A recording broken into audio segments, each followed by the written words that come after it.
have all these pieces coming together, the experience you just talked about. Anything less than coming out of the Sweet 16 would be a failure.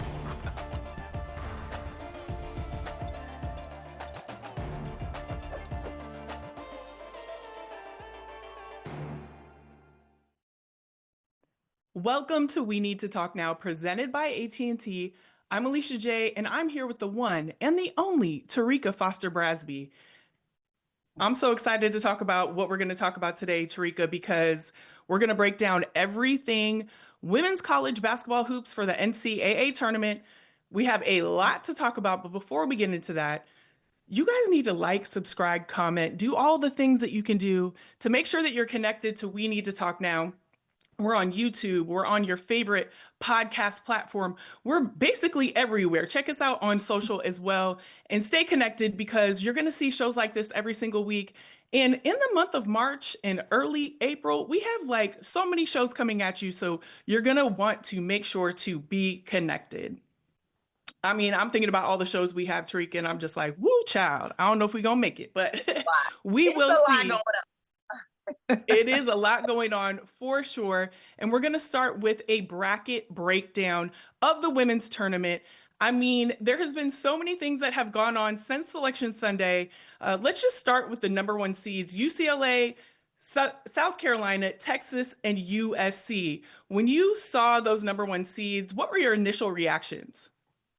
That I expected it. I expected it exactly the way that we've seen it. I did not feel that the committee was going to select South Carolina as the number one overall seed. I expected it to be UCLA. They were number one in the polls for 12 straight weeks. They won the Big Ten tournament, huge comeback win, come from behind performance over North Carolina, USC in that Big Ten tournament. And so after that, add up a dominating performance against South Carolina where they beat them by 15 points. I just think that all those things were things that led the committee to make the selection that they made. And so to me, anything outside of that, despite the numerical data, would have been, a little questionable. So to me, it made sense that they fell in the order that they fell in, although I know not everybody felt that same way. Yeah, I was just going to say there were a couple coaches that were very vocal about where they were seated as number one seeds. So we're going to start with Dawn Staley, who had this to say after she found out that they were the number one seed in the tournament. So let's take a look at her comments. I mean, we're going to play it. Obviously it's disappointing. It really is. I'd like to get some feedback on how they came to that conclusion because we manufactured a schedule that, if done right, it should produce the overall number one seed. But I will say this: we're going to make adjustments to our schedule in the future if the standard is the standard. If that's the standard, then we can play any schedule and get a number one seed. Terrika, so listening to her comments, I mean, I kind of agree with her. They did have an amazing schedule, very strong, a lot of amazing games that we saw. They played 19 games against top-ranked teams, winning 16 and losing 3. What are your thoughts on the strength of schedule and if it should have had more merit in this case? I understand Dawn's point completely, right? Like, if those are going to be the factors in which the committee makes these decisions, then they can make some adjustments to their schedule because Coach Staley intentionally schedules hard non-conference games. She does that early on. There are some hard non-conference games that are already on the schedule coming up for next year. They're already advertising their matchup with USC. Why?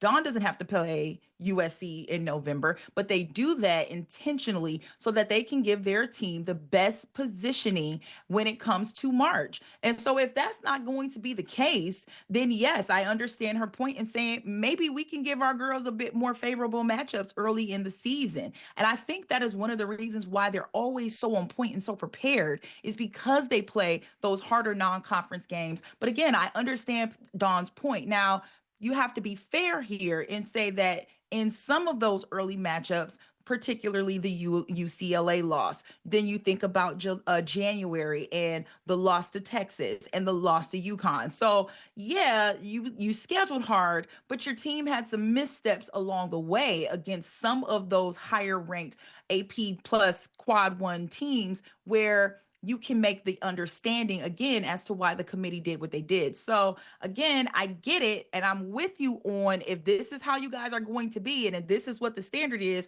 I can definitely make some adjustments to my schedule. But your team also has to make good on those things when you do schedule that way.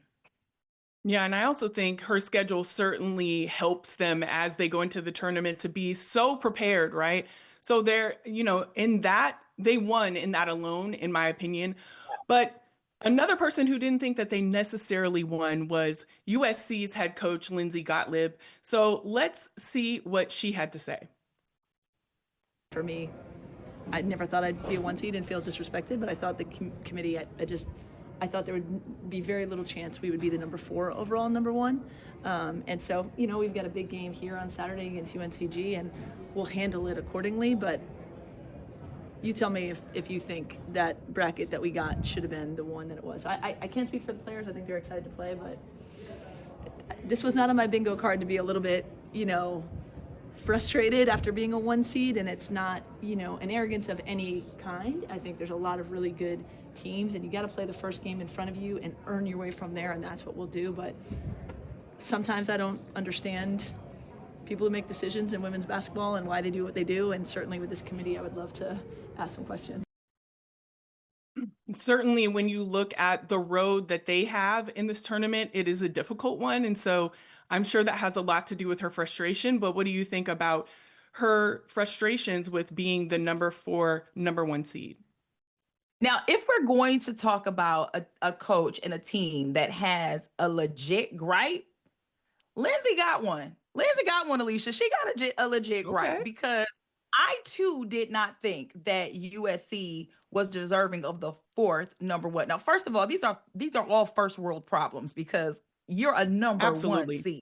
So let's just get that out of the way. All of y'all are really showing us how spoiled y'all are and how good of a team y'all really have, that y'all are complaining about where y'all fall on the number 1 seed line. But with that being said, I thought and still think that of all of the teams, Texas is probably the most vulnerable number 1 seed. And so I would have considered maybe thinking that they would be the 4th number 1 seed. And then when you look at the bracket that they're in now, they have the most challenging path. I think that USC is probably most disappointed at the fact that they could possibly be facing up with UConn. And I'll talk about that a little later. But I think that right there is something that they probably didn't prepare for, and they know that that's a dangerous potential matchup. But I think that Texas, to me, was the most vulnerable number 1 seed. And now that I'm looking at their region, their path is not doing them any favors. They got TCU, they got Notre Dame, might face Ohio State or Tennessee, and both of those teams love to press. Texas doesn't shoot the 3 ball very well. In fact, they were last in the SEC. And so if they continue to struggle offensively, if Madison Booker and Rory Harmon isn't on, I think they were the number 1 seed that I probably would worry about the most. So I do understand where Lindsay is coming from, where she says, I don't think I expected to be 4th overall. I definitely understand where she's coming from. And like you said, first world problems for sure. But let's talk about, we've talked about the number 1 seeds. I just want to give a breakdown on who the number 2 seeds are. It's Duke, NC State, TCU, UConn, which we all will be talking about a little later. And also it's important to note too, that Notre Dame is one of the teams that we have been looking at all season. They were ranked number 1 for a really long time as well this season, but they fell to a number 3 seed, having lost of 3 of their last 5 games. So that was definitely something that people had been talking about as well. And LSU is also a 3 seed. And I think the biggest question about them is, are they going to stay healthy going into this tournament? You have Flage and Anissa Morrow that are both in boots on Selection Sunday, which was really hard to see. But are they going to be ready to go? That's definitely a question that we have going into the rest of this show. And, when you see that, what are your thoughts on, just some brief thoughts on LSU and Notre Dame falling to that 3 seed? I'm not surprised that Notre Dame fell to that 3 seed. Well, actually, let me take that back. I was a bit surprised that they fell to the 3 seed, but I'm not surprised because it makes sense when you think about it, right? I just think there was an automatic assumption that we had that Notre Dame would be 2. But again, when you look at their path leading up to the tournament over the last couple of weeks, it makes sense. LSU, however, is a team that I am a little bit concerned about. If they win a potential matchup against NC State, because they could end up facing each other later on in that region, that puts them in the Elite Eight against UCLA. And I just don't think they have any answer for Lauren Betts, especially given the injury concerns that you've pointed out. So I don't know if I could see them advancing past that Elite Eight. As good as Anissa Morrow is, she's still 6'1". Lauren Betts is every bit of 6'7". So I do think that could be a challenge. But for the most part, I really think, UCLA has such a favorable matchup in that region 1 that they should be the team that comes out victorious and ends up in the Final Four from there. Well, certainly so much to talk about, Terrika, and we have a lot of show left, so make sure that you are staying tuned to the rest of this show, and we have a lot of questions that need answers coming up after this break.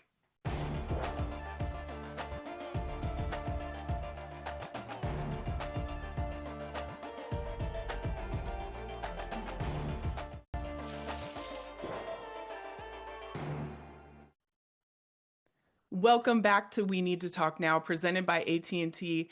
And Terrika, we were just talking about the seeds and Selection Sunday and, just how crazy it was where everyone was seated. I certainly wouldn't want to be on the selection committee this year because there have been 4 different teams that are at the top of the rankings. And as we enter into the tournament, it really feels like everyone has a shot at the national championship at this point, like it's anyone's game. And so we have some questions that need answers going into this tournament. And one is, and this is a big one that everyone's talking about, what will it take for South Carolina to repeat? Oh, that is a crazy but very common question. And honestly, there are some things that need to happen on the, South Carolina side. Number one, they need to continue to get production out of their bench, and honestly just use that experience that they have. But I honestly think that this is more on other teams than it is on South Carolina, because to me, what makes South Carolina so difficult to stop is that you never know which player is going to be the one to step up on any given day. You can get Joyce Edwards coming off the bench. She can hurt you. Chloe Kitts can go off. Saniya Fagan, she can own the boards. Like, their interior game to me was a huge question coming into this season. Then Ashlyn Watkins got hurt. And so we had even more questions. But now those questions have been answered. Together, those forwards have averaged over 31 points and 17 rebounds a game. And so I think the version of South Carolina that we saw leading into this tournament is the real version of SC. So the question really is on everyone else, not necessarily can they repeat, but I'm thinking you have to ask yourself, how can you stop them from repeating? Because they've got all that they need to do this thing again. How are you going to stop them from making that happen? Yeah, when you have a bench that average is the best in the nation, it's the deepest in the nation with 41.5 points per game. That depth is just something that is so hard to stop. So yes, to your point, y'all need to stop them. Period. And right. Yeah, and I would also say for them, they have the experience. When they come in, I think in order to repeat, they got to act like they've been there because they have been.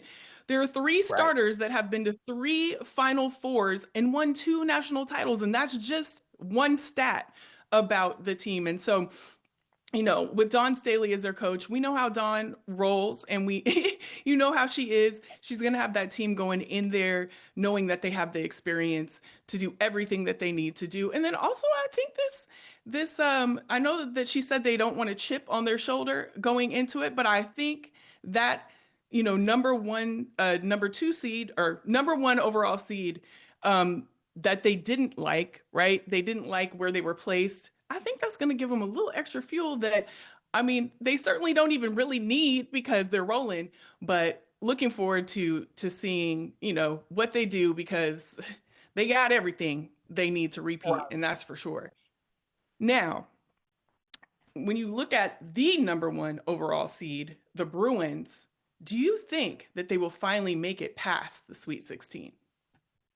You know the saying, always a bridesmaid, but never a bride? That's Mm. UCLA.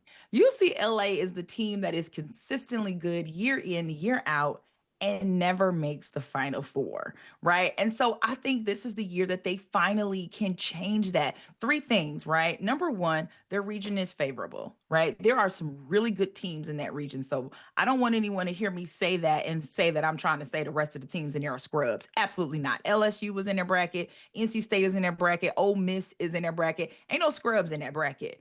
But when I say favorable, it's because I think that UCLA has an advantage. And that advantage is my number 2 points. Lauren Betts, plain and simple. She is the one who anchors this team in scoring and in defending. And the thing is, when the big girl get down there and gets in position and gets set, you cannot stop her. The only thing that stops her is her, because sometimes she plays as if she's getting in her own head, missing steps down below, not really posting her body up with back to the basket. And those are the kind of things that get into her head. But for the most part, Lauren Betts, plain and simple, is almost unstoppable. And 3, you just said it about South Carolina, but I'm going to say it about UCLA. At this point, it is experience. Kiki Rice, London Jones, Gabriella Jacquez, they've been together for 3 straight years now. So now you have got to play like, not only do you play like you guys know each other well, but you have to play like you think you've been here before. Like once you get to that Sweet 16, you got to bring that energy. And so I think experience is often a blessing in March. They're going to have to try to use that to their advantage this time around. Listen, UCLA has had a stellar year. Obviously, they're the number 1 seed overall for a reason. First 30-win season in program history. First number 1 ranking in the AP poll that they held for 12 consecutive weeks. I mean, the list goes on and on of the accomplishments that they've had this year. And yes, I mean, Betts, I'm always going to bet on Betts for sure. As a big girl, I'm 6'6", and I definitely was one of the big girls when I played too. So it's amazing to see who she is, you know, as a player, and that she is as dominant as she is. You have all these pieces coming together, the experience you just talked about. Anything less than coming out of the Sweet 16 would be a failure. I don't want to call a season a failure, but I just can't see it, and it would be less than what this team deserves for the play that they've had this year. Absolutely. Yeah. And so, man, we'll see how it comes out. You know, at the end of the day, every team is 0-0 coming into this, so we don't know what's going to happen. But, you know, Texas is an interesting team that many people have been talking about. Can they ride their defense all the way to the national championship, Terrika?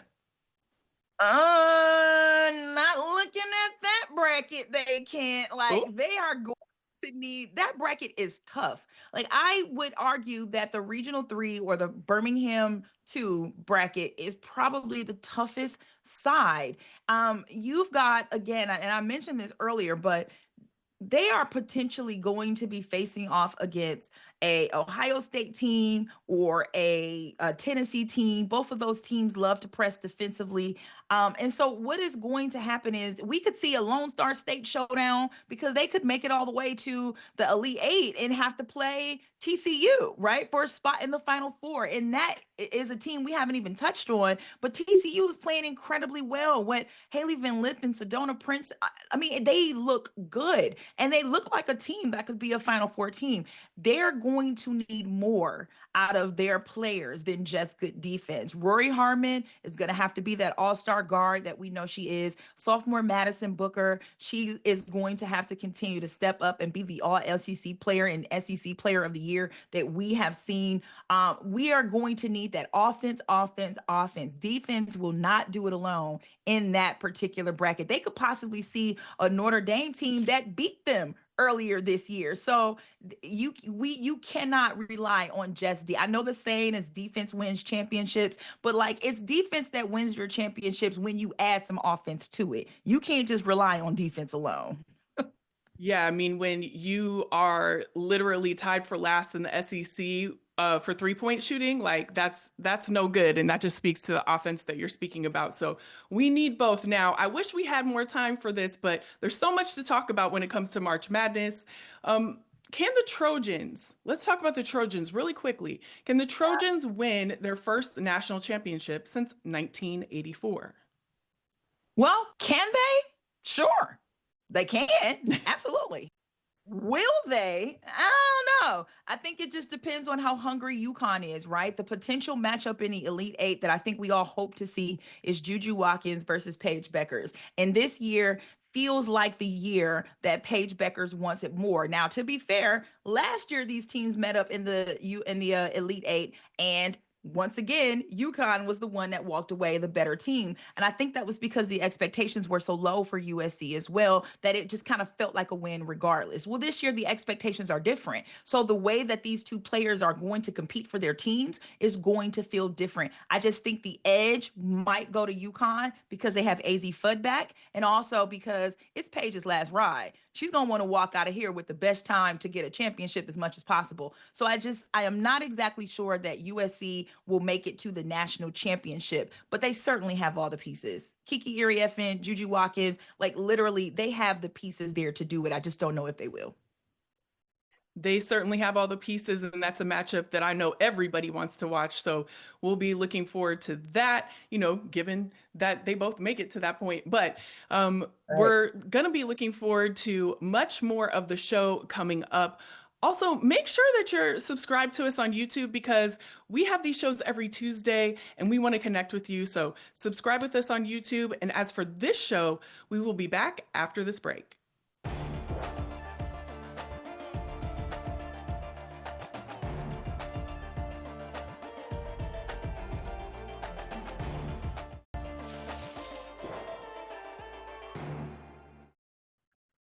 Welcome back to We Need to Talk Now, presented by AT&T. And Terrika, we've talked all about the front runners and we've broken all of that down. But now I want to talk about some teams that may not be in the front, but teams that you certainly should be watching. So I have a couple, and I know you have a couple. So let me just start right off top with George Mason. This is a team that is in the NCAA tournament for the first time. They're 27-5 on the season. 15 victories in their past 17 games. They earned an automatic bid when they won the A10 conference this past week, I should say. So congratulations to them on making it for the first time. They're taking on Florida State, who has lost 4 of their last 5 games. And I just feel like it's a matchup that people should see, not just because they are a team that is going into this for the first time, but also because I think it's just a really good matchup. With Florida State coming in with those losses, I think they have a high chance to win this game, and I look forward to watching it. I also want to say that Coach Vanessa Blair-Lewis, this is her second time bringing in a team first into the NCAA tournament. She did this with Bethune-Cookman, and I'm just, as somebody who it's just a woman working in sports for as long as I have. We both have been. It's just amazing to see a coach like this take her team again to the NCAA tournament. So listen, George Mason, definitely look out for that team. And then I just want to talk about NC State. Like, NC State is a number 2 overall seed, but I just don't feel like they've been getting the love that they deserve. They went to the Final Four last year, literally last year. They did lose to Duke in the ACC tournament final, but they beat Notre Dame in OT a couple of weeks ago. It's the 4th time that the Wolfpack have earned a number 2 seed. They're historically 3-3 as a number 2 seed, and each of the previous 3 times that they were seeded second rather, they won their first game but fell in the subsequent round. But yeah, I mean, they are the number 2 seed. I feel like that's nothing to scoff at. And they were in the Final Four last year, and they look poised to, really play some really amazing games this year. So don't count NC State out. Give them their flowers and their respect. That's just how I feel about that team for sure. But I know that you have 2 teams that you think that we should definitely look out for as well. Yeah, I like those, actually. I really do. And the shout out to Bethune-Cookman is dope. HBCU grad here. So I love that. But I think that we should also keep our eyes on the number 10 versus number 7, Harvard versus Michigan State. Now, as a Michigan State girly, this hurts my heart to say, but it is so interesting that they are going to be matching up because Harmoni Turner for the Harvard Crimson have been incredible. Like she dropped 44 points against Princeton in the semis in the Ivy League tournament. And all season long, she's really been one of the top players in the countries. Now, when you look at Michigan State in that Big Ten tournament, one of the reasons that they fell short was turnovers. Well, guess what? Harmoni Turner leads the conference in steals, and Harvard has one of the best defenses in the country. They allow teams to maybe drop 52.5 points per game. So when you mix the hottest player with the hottest defense, that could be a serious matchup for Sparty if they aren't careful. Okay. Another team that I think is interesting, and I know I'm gonna get some pushback on this. I'm sorry, Lady Vols, but USF and Tennessee, to me, it could be a potential nail biter. I think USF played one of the best non-conference schedules in the country. They gave Duke a loss in late December. They won the AAC tournament. And then I look at Tennessee coming into the NCAA tournament, losing 3 of their last 4 games. And I just think that this truly sets off, including a loss, to Vanderbilt in the SEC tournament. And so again, I just truly think this sets up an opportunity for USF to play spoiler. Will they? Who knows, right? But long gone to me are the days that we look at the beginning rounds of the NCAA tournament on the women's side, and we don't think that they have an opportunity to get some upsets going in. We've seen over the last couple of years upsets happen early, and so this could potentially be one of them. Well, as someone who lives in the Bay Area, shout out to USF. Like, come on with it. I'm here for it all day. I actually have a little bonus team I wanted to talk about, Terrika, and that is Iowa. Obviously, Caitlin Clark is not on the team anymore. And, a lot of people haven't really talked about this team this year, but they've won 10 of the last 13, one double-digit loss all season. They almost beat UCLA and Ohio State, and they did beat USC. If they lock in that perimeter defense, if they lock that in, they're certainly one of those sneaky teams to watch, I feel. Yeah, you know what? That's a really great point. And so since you got a bonus, let me throw out a bonus, right?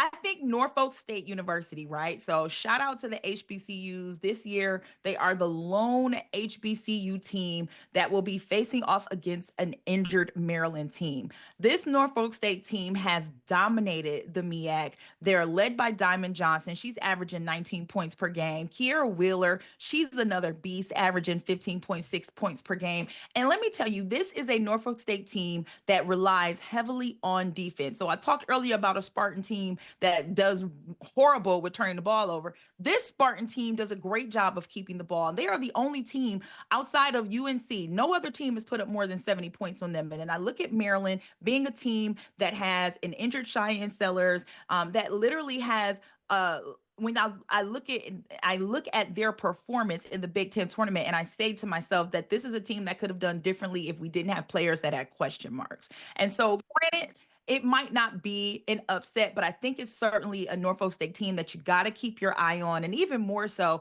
I have complained year over year about how HBCU teams have been ranked so unfairly. I think a 13 seed for this Norfolk State team was pretty fair this year. And so I'm just hoping that they continue to open the door for more HBCUs to get higher rankings and more respect in the NCAA tournament. Absolutely. Let's see that. I would love to see that as well, Terrika. And I just want to say, in general, anybody can win this. Anyone can win this. And if we have learned anything from this season, we've seen the number 1 rated team go back and forth, and people have been handing losses to each other left and right. And this is one of the reasons why we love this tournament, is that literally anybody can win it. So look out for all these teams and all these games, because when I'm looking at this and when I'm looking at, all of the different regions and all the different games, there's so many that I cannot wait to watch. And that's the magic of this moment, right? So literally look out for all the teams that we talked about and all of the amazing games that are coming our way. We also have a lot more show coming your way as well. So stay tuned right here on We Need to Talk Now, presented by AT&T. We'll be back after this break.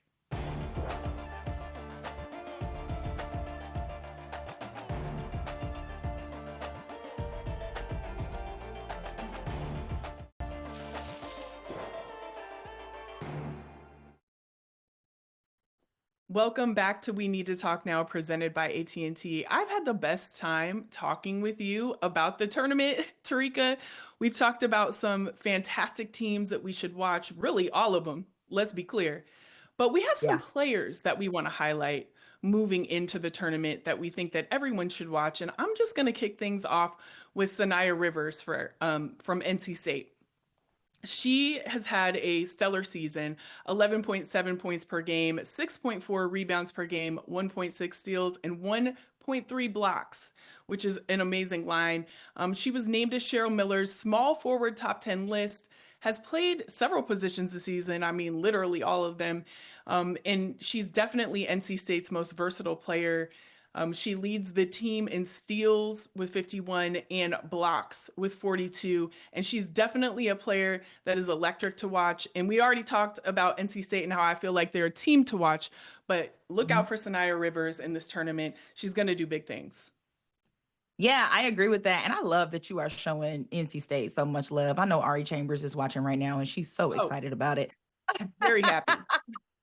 Very happy. But I'm gonna stick to my Ivy League guns right now, and I think again a player that you need to watch, and so you certainly need to watch her in the first round, and that again is Harmoni Turner, averaging 22.5 points per game, which is 9th in the country. I talked about how she put up 44 points against Princeton in the Ivy League semifinals, but then she turned around the next day and put up 24 points against Columbia in the final. And that says a lot, given that both Columbia and Princeton are also in the NCAA tournament. I can't remember if ever we've had 3 Ivy League schools in the NCAA tournament at the same time. This Harmoni Turner, this girl's a baller. She leads Harvard in all of the stats category except blocks, but she leads in points, rebounds, assists, and steals. So if you need to keep your eye on somebody, you had better keep your eye on Harmoni Turner. Absolutely. Certainly a record for Ivy League schools going into the tournament. And it's also important to know, I don't think they have any athletic scholarships. They're all academic, which is wild to me. But definitely a team to watch, and definitely you should be watching her. And she has amazing social media as well. If you want to laugh, definitely follow her on social media. I have another player that I want to highlight, and that is Michaela Williams from LSU, one of the best guards in the SEC for sure. Another finalist for the Cheryl Miller Small Forward Award, has an excellent line at 7.2 points per game, third on LSU, 4.4 rebounds per game, and 3.4 assists per game. Had an 11.5 rebound, 4 assists in the loss to Texas in the SEC tournament. And after she took responsibility for it, which I think is the mark of a good player. You want somebody to say, and even though I would disagree that it all fell on her, right? But she was very just like, I'm going to take this as a leader on my team, and this is something that I want to improve on. And I recently actually sat down with her ahead of the NCAA tournament to talk about the biggest differences in her game between her rookie year and this year. So let's take a look. Being a freshman last year and a sophomore this year, what are the biggest differences, do you think, that you have had as a player? Right. I think as a player, my body has changed. It's obviously not where I need it to be or not where I want it to be yet, but it has changed a lot since last year. I think my matureness on and off the court has also changed. I'm able to lead and not get so down on myself when stuff goes wrong. I'm able to lead my teammates. Like the freshman I have, she's also from Louisiana, so I try my best to lead her for her to be ready for her time. So I think just leadership and then my body changing and just being more consistent this year is what I wanted to focus on last year, and I think I'm doing pretty good on this year. Well, you talk about not being down on yourself, and I think that's one of the things that an athlete does struggle with, right? Like there's just things that you go through. What do you think was the reason for the change? Like what was the biggest thing that happened, from those two, or your season last year and this season this year, that helped you with that specifically? I think my team needed me last year, and I wasn't mature enough to snap out of the slumps that I had, and I wasn't able to show up for my team. So I think that's something that I really wanted to focus on this year and be dependent for my team. I wanted my team to be able to depend on me. So I've been working really hard on trying to stay in control of my emotions and not letting get the best of me. And then if it's not going my way, just feeding into my teammates. Well, as you can see, she's definitely focused and ready for the tournament. And you can catch that whole interview on our YouTube channel. It was great to sit down with her. I mean, her energy, I really can't wait to see what she does and what her team does. But I know that you in particular have another person, Terrika, that you think we should watch. And who's that? Yes, I think we need to keep our eye on Alicia Jay coming out of Duke, right? She's a sophomore guard. She was the Blue Devils' leading scorer in all 3 of their tournament games. She's gotten ACC tournament MVP honors because she completely balled out in that finals against that comeback for NC State. And she's also been named the ACC Women's All-Tournament first team. This was someone who was the 6th player of the year. Sis was coming off the bench. Do you hear me? She had a 22-point game against NC State in that championship, and literally 10 rebounds, 4 assists. She was 3 of 4 from 3. Akanwa is a dog, and she is going to shine in this tournament. Duke has a great chance of advancing to at least the Sweet 16, and I think it's going to be because of her that they're able to do it. Absolutely. And when you think of all of these players, right, that are going into this tournament, they have this amazing opportunity to, win and showcase who they are and show the world who they are. And that's one of the magical things about this tournament is there are players that don't necessarily get a lot of shine in the regular season that maybe should. And they really can stand out on a national stage and show people that, they are who they are. They are her. Right. You know what I'm saying? So really looking forward to seeing. Yeah. I mean, it's one of the things that I look forward to every year. For sure. I know that we don't have a ton of time, but I just got to throw some love to Ta'Niya Latson because she deserves it. Well, and I will throw some love to Michaela Blakes because she also deserves it. But looking forward to watching all of these amazing players ball out, as you said earlier, in the NCAA tournament. And we are going, I can't believe this show has flown by the way that it has, Terrika. We could talk about this all day, but make sure you stay tuned because we have some things that we want to point out that are going to be really special in this year's tournament. So stay tuned and come back right after this break.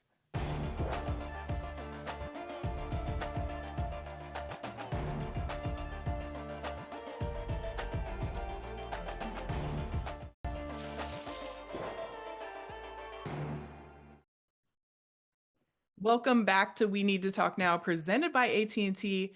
And I truly cannot believe that we are almost done with the show, Terrika. I feel like we just started. But there are some things that we need to point out, and we will. But I don't know if this is okay this early. Like, a lot of people haven't even done their brackets yet. But who do you have going into the Final Four? I'll tell you my picks. I'll tell you mine. UCLA, UConn, South Carolina, and Texas. And a lot of people would think that that's safe. A lot of people would think it's safe, but I really truly feel like given, the seasons that they've had, the matchups that I see them going against, I definitely see all of these teams going to the Final Four. Personally, the controversial one, I guess, could be that UConn is in there. But I think it's, with Paige, she wants to win that championship. Her whole team's behind her. AZ Fudd is back. You have Sarah Strong. They've definitely been there before. I can see them advancing. I hate that, they're playing USC in the Elite Eight, but I am looking forward to that matchup for sure. But that's who I see in my Final Four. How about you? Yeah, no, that's a pretty solid and safe, yes, Final Four, but it's pretty solid because I agree with you on UConn. I have UConn actually coming out of that Spokane 4 region as well. Again, I hate as well that we have to see them potentially play a USC team in the Elite Eight. It would be great if they were able to play each other. And again, this is, if all things hold true, we don't know, could be a shocker there. But I know that every year that Paige has been healthy, she's gotten her team to the Final Four. The 2 years they didn't make it were the years that she was not healthy or didn't play. So it's important important for her, I believe, to try to get this team to a national championship for her legacy. But I do have UConn. I do have UCLA in Region 1. I do have South Carolina in Region 2. But I have TCU coming out Okay. of Region 3. And I know that's wild, but again, I have my question marks around Texas, even though they are the number 1 seed. I love the idea of Haley Van Lith potentially playing Louisville and that or facing off against Louisville. And what that means to me is that we get to see Haley play against her old team in that second round. And she had a lot of success in the NCAA tournament when she used to play for Louisville. But I think that the Horned Frogs just honestly have way too much firepower. They have a lot going on, and they just are a strong 2 seed. I also see that there's a potential that TCU could face off against Notre Dame. Now, we talked earlier about Notre Dame being one of those teams that kind of slipped down to a 3 line, but they looked a lot different now than they did when they played TCU earlier in the season when TCU was able to get that win. So I think the matchup would be a bit better, but I still believe that TCU can get the W. And then to see the Battle of Texas for that Final Four spot, I don't know, right? So I think TCU is like my sleeper pick to come out of the Final Four as a 2 seed. 2 2s and 2 1s. That's what I'm saying. Well, and I love to see that. I would love to see it. I'll be honest. I mean, I have my picks, but I think that all of our brackets are going to be busted pretty soon Every here, one to of be them. honest. If it's reflective of the way that the season went, I don't think anyone is safe. Let's be clear. But with Yeah. TCU, they literally years ago just had to have a tryout, an open tryout, to have Yes. players come on their team. And then they've had such a successful year this year. And I love to see that HVL is in a system that is conducive to her as a player, that has really Yeah. brought out the best in her. And they have a squad. They have a squad for sure. I will say this, another thing I'm looking forward to, Terrika, is the teams who are playing in the tournament for the first time. William and Mary, Arkansas State, Fairleigh Dixon, George Mason, as we talked about earlier, Grand Yep. Canyon and UC San Diego. That's what the tournament is all about.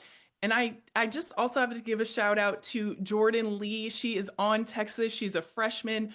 The reason why I'm shouting her out is that her dad was my coach, my college coach. And so I'm dating myself here, but I used to babysit her.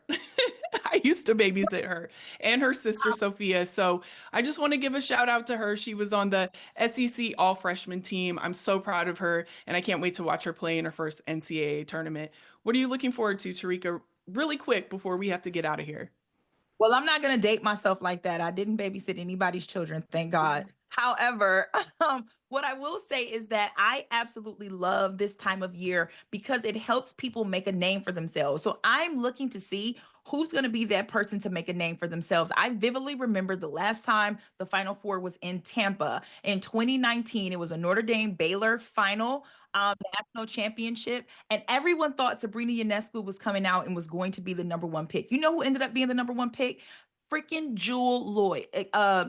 Jackie Young, after Jackie Young had an incredible run in the Final Four and in the national championship. And so this is the time of year where everybody gets an opportunity to show off in front of the world and really put their name on a pedestal. I am so excited to see who's going to be that person this year that we all said, you know what, I didn't know that person, or I didn't know that girl, or I wasn't familiar with her game beforehand, but I'm certainly going to be keeping an eye on her now. Man, so many things to watch, so many things to look forward to. This is certainly my favorite time of the year. I don't know about you, Terrika, but I look forward to this every year. And I know we are going to be in Tampa at the Final Four. So make sure that you are subscribed to We Need to Talk on YouTube, that you listen to us on our podcast, do all of the things to connect to us, because we're going to have some amazing shows coming at you during this whole March Madness run, and also in the Women's Final Four from Tampa. Terrika and I will be there live. And listen, the show flew by. Make sure you head on over to our YouTube page and find all of our episodes, including today's. And we will see you soon on We Need to Talk Now, presented by AT&T.